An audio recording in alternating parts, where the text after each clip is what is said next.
explicar então sobre as tabelas nutricionais, que todo mundo tem muitas dúvidas sobre elas. E na verdade é bem simples de olhar e tem alguns truquezinhos também que a gente pode entender melhor elas.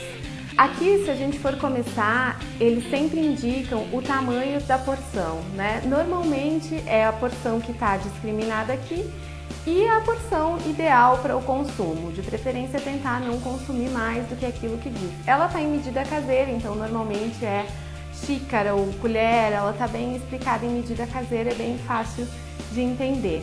As calorias não são a coisa mais importante da tabela, não. Tem outras coisas como, por exemplo, a gordura, a quantidade de gordura e o tipo de gordura. A gente deve sempre olhar a quantidade de açúcar e o tipo de açúcar.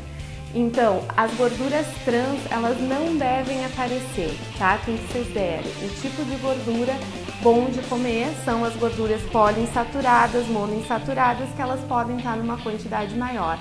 Mas as saturadas e gorduras trans, o ideal é ter o mínimo possível e as trans de preferência zero. O sódio, o ideal é a gente consumir 200 mg por dia de sódio.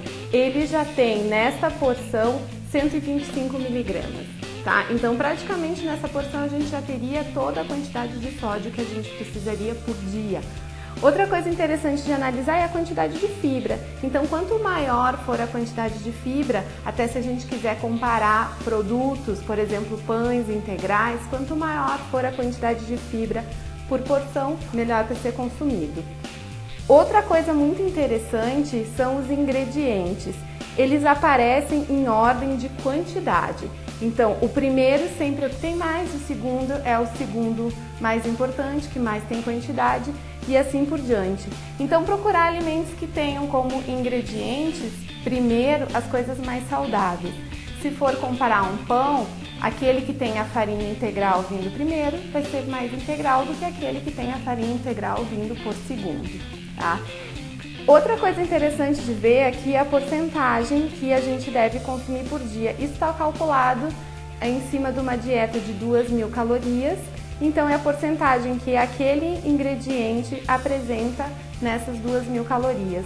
Então, de preferência, quando tem vitaminas e minerais, quanto mais alto for, sódio, quanto mais baixo for, fibra, quanto mais alta for a porcentagem, melhor, e gordura, quanto mais baixa for a porcentagem, também melhor.